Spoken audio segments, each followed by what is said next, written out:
Okay, so mollusks are, what are the three classes of mollusks we will be learning about in more detail? Bivalves,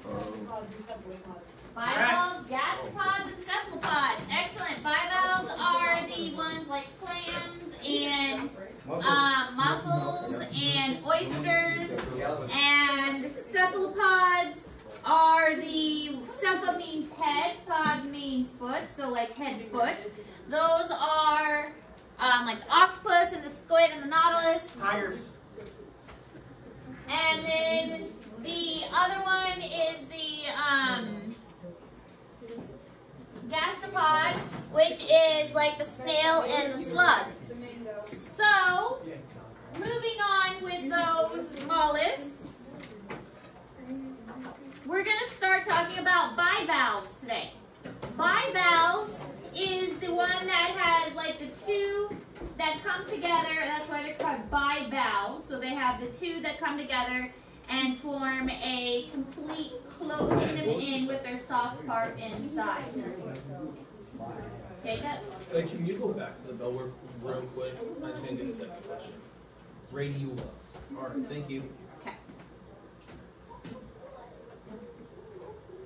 Uh-oh, wrong direction. There you go. So there are about 30,000 species, and they are laterally compressed, which means they're kind of like flattened together. And they live on the ocean floor, and they typically kind of like burrow into the ground. So this is why you don't really see them that much. But you will find them if you walk along the beach. These are seashells. These are basically the seashells that you pick up when you walk along the beach. They are, when the soft inside dies, the outer hard shell is all that's really left. So when the soft part dies, there's nothing really holding the shells together, and so it'll break off into two, and you have a lot of the two parts left, and so that's why there's so many seashells on a beach. Most of them are edible to some degree. So clams, you can eat clams, freshwater mussels, oysters, all of those are edible. And what you're going to find out is that many of the sea creatures we're going to talk about are edible. Sea urchins, which are actually in the echinoderms, which we're going to talk about in our next group, those are also edible.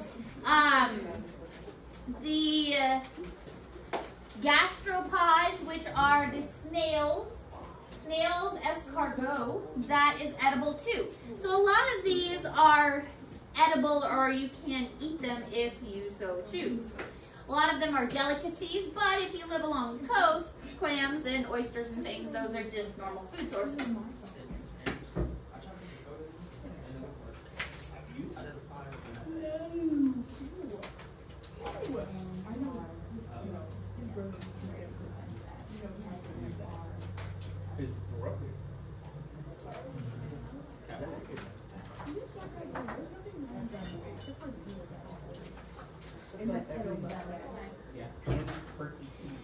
Some of them will contain pearls.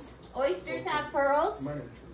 And filter feeders is what they typically do. So they will take in the water through what's called a siphon, and they will filter the water and then spit it out. So they have a siphon that brings the water in, and then they spit the water out through their other siphon. So they have an in-current and an ex-current siphon. Water comes in one siphon, water goes out the other siphon, and they filter the water. They also have a very muscular foot that anchors them into the soil. So they bury themselves, and the only thing that sticks out is the siphon. When I worked with the Missouri Department of Conservation, when we snorkeled, there were a couple times I came across freshwater mussels, and I was really surprised because I wasn't used to seeing them, but I saw their siphons sticking up out of the ground, and I was like, what is that? And it took me a while because as soon as you get close, they close up and they sunk their siphons in where you can't see them. And it took me a little while to realize that I was actually looking at a freshwater mussel with their siphons sticking out. So we do have them in Missouri. They're just not very common, and you don't see them because most of the shell is buried in the sediment.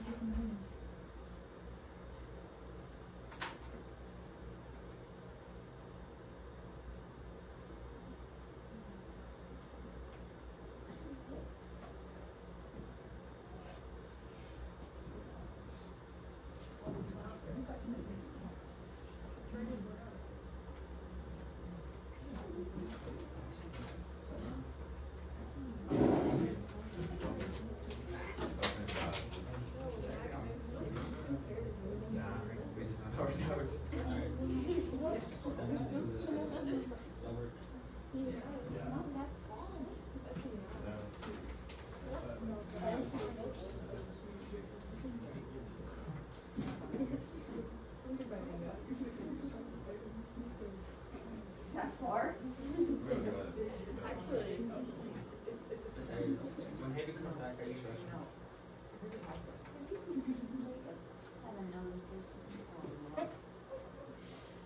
not relaxing. Crawdad. And now that you guys have mouth,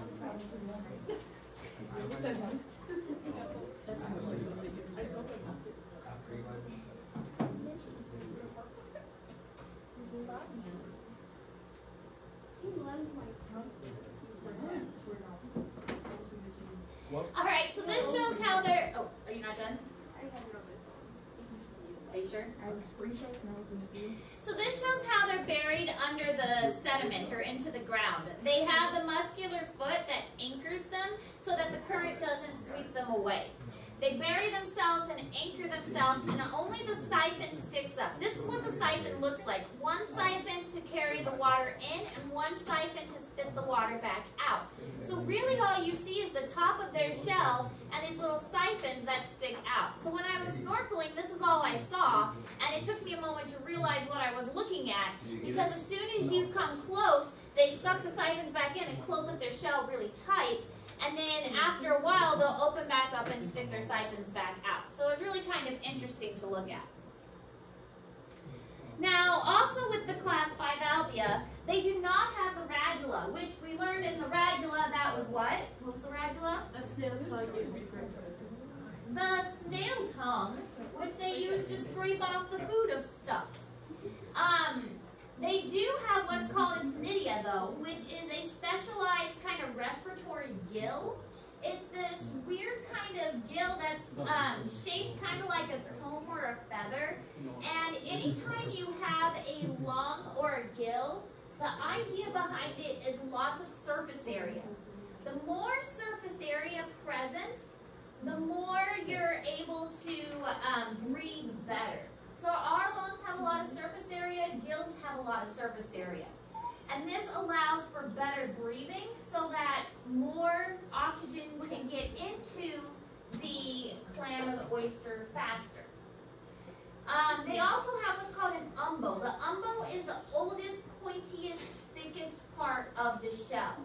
So the umbo is going to be what originated first. Yes. There is a thing that can live for like 400 years, right? It's an oyster or something.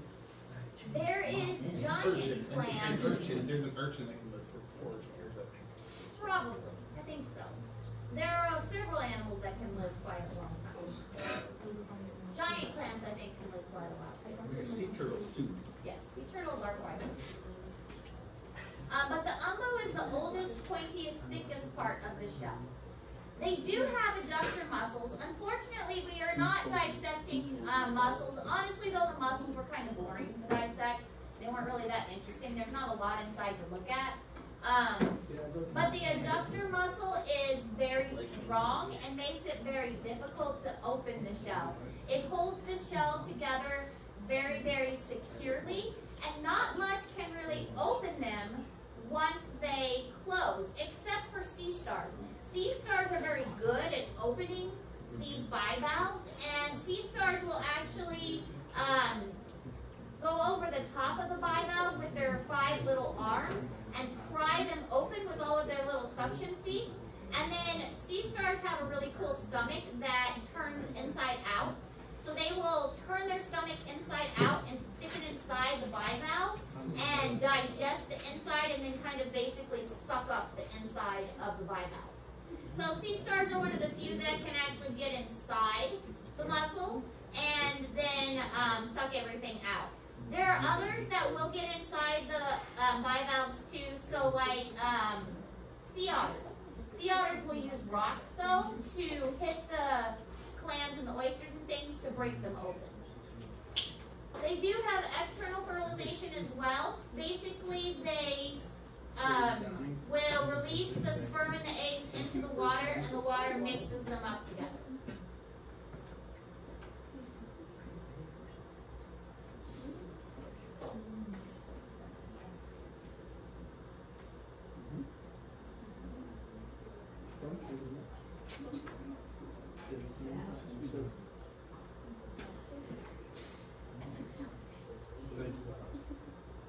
Do it then. fill in the blanks.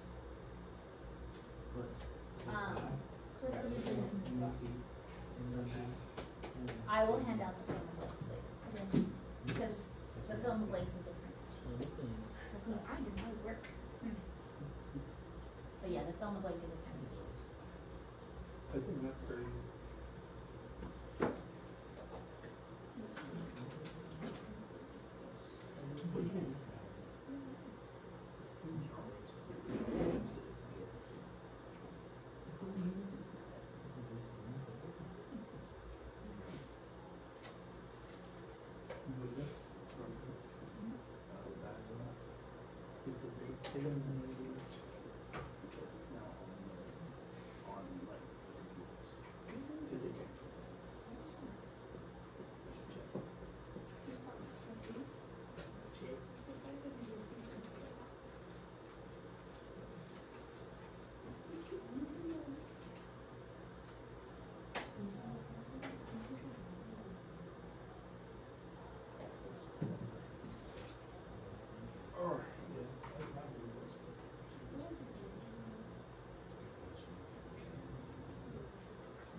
This is what a muzzle looks like on the inside.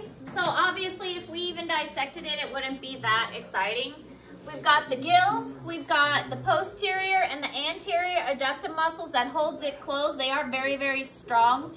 The mantle is a very important piece. We'll talk a little bit about that in a bit. But the mantle is what makes the shell, but it also is what makes the pearls. We've got the labial palps, which help to digest the food.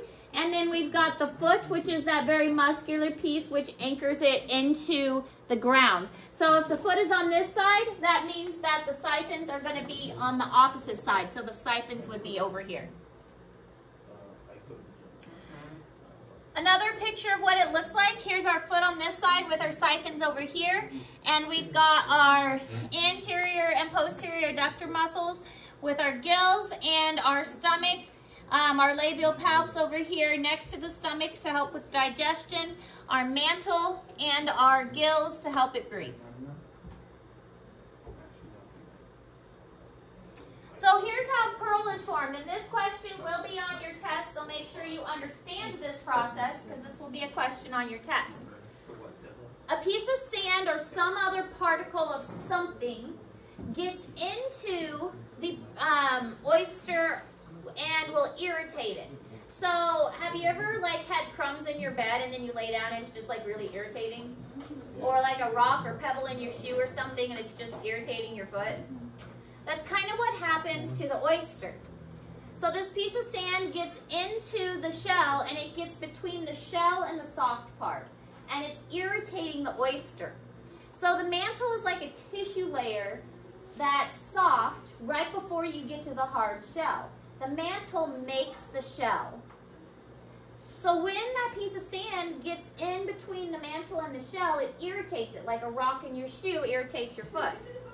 So then the mantle secretes material around that piece of sand because it doesn't like it. So it's trying to smooth it out and make it so it's not as irritating, not as bothersome. Eventually, after enough time, it secretes that shell around it over and over again so that a pearl forms in that area. Now humans will do this on their own. They want pearls to form because pearls, you know, they can sell them for money. So they will carefully open up an oyster and they will take a piece of sand and they will put it between the mantle and the shell. So they take some tweezers and they'll put it in there and then they'll close the oyster up and then let the oyster do its thing. And this is called culturing pearls. So if you ever go to a jewelry store and you buy cultured pearls, that's basically what you're buying. It's a real pearl, but basically what they've done is somewhere somebody has a bunch of oysters in the ocean and they've put sand artificially into the oysters so that the oysters will build up this pearl around it. So yeah, it's a real pearl, but they basically put the sand in there so that the oysters will do it. So it's called a cultured pearl. So it looks like less valuable. It's not necessarily less valuable, but it is more, it's less rare because it has been done by humans. So it is like less expensive. It's still a real pearl, but it's less expensive because it's not like you went out into the ocean and you randomly found an oyster with a pearl in it. So. It's like a synthetic diamond. Kind of, yeah. There are now diamonds that, and this is a little off topic, but still interesting. There are now lab-grown diamonds. Diamonds that are grown in a lab that are genetically identical to diamonds, but cost significantly less because they are grown in a lab. So, for my anniversary a couple years ago, I was looking to upgrade the diamond in my ring, and I had to decide, do I want a diamond that came from the earth, or do I want a diamond that was grown in a lab? I could get a bigger diamond that was cheaper, that's a diamond, but it was grown in a lab. Or do I want a real diamond that came from the earth, but wasn't as big? I went with a real diamond. No way. It was more expensive, but it was real. Although grown in a lab, it was technically still real, but I couldn't justify that. I was like, it was a lab diamond. I want an earth diamond. I want a fake diamond. But in the lab, what they do is they shave off a part of a real diamond, like a earth diamond, and then they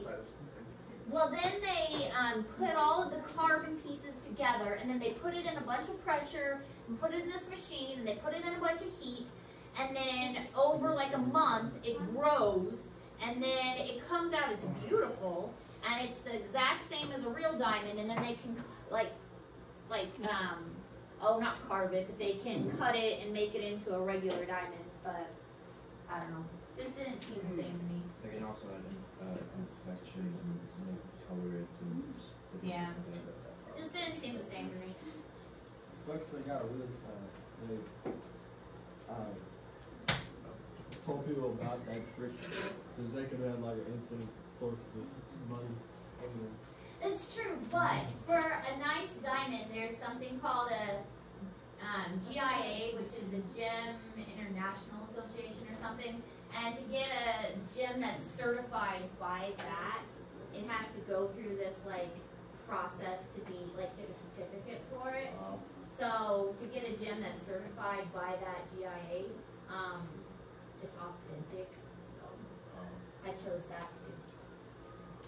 I wanted a real diamond.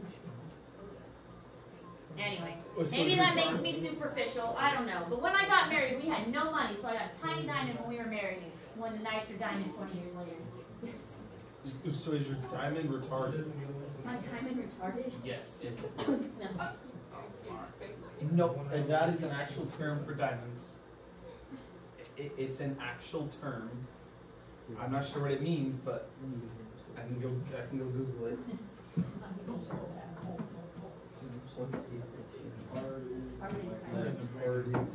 Not like slow. Anyways, this is how a pearl is formed naturally. Here's the mantle. And this is the mantle, this is the formation of the pearl, like the shell.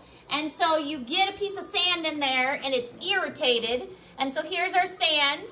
And the sand irritates it, and so the mantle is forming something around it. It's like a buffering. It makes it so that it's not as irritating to the oyster itself. So it forms this shape around it, and so now the pearl is formed. So again, that will be on the test, how the pearl is formed within the oyster. Find out what it means? No. We're talking about a soup. This one obviously has a lot of pearls formed. You can see it's covered by that tissue because that's the mantle. This is the same thing that a pearl is made out of. This is the shell. And you can see the pretty kind of shininess of the pearl. And this is the mantle, kind of that tissue-y part. So here are all the different pearls. Now whether this one in particular was formed artificially or not, I'm not sure. But you can see on the other side that there are a lot of pearls over there as well. So all of these are different pearls. Because they're placed in nice, neat little lines, most likely this was an artificially cultured one. So they will take a piece of sand, they'll stick it in between these two layers and just leave it there, and the oyster would do the rest. These are some of the ones you would be responsible for. Now remember, on your test, there is always an identification portion. And for you new people, each test we have in here, there is always an animal identification portion. So there are notes in Google Classroom with these pictures. And any of these pictures, you are responsible for identifying. So John's not here, so I'll have to make sure to tell him when he gets back. But these pictures are fair game for me to use on the test. So you would need to know that this is a giant clam, or this is an oyster, or this is a cockle, or this is a hard-shell clam. This is the foot of the cockle coming out, so that's how it would anchor itself. So any of these pictures are fair game for me to use for identification for the test. In the Google Notes section. All right, any questions? Okay. It's not a question, but I found out the black pearls are only made by one specific type of clam. Really? Yeah. Black clam. That's probably because the inside of their shell is black. Yep.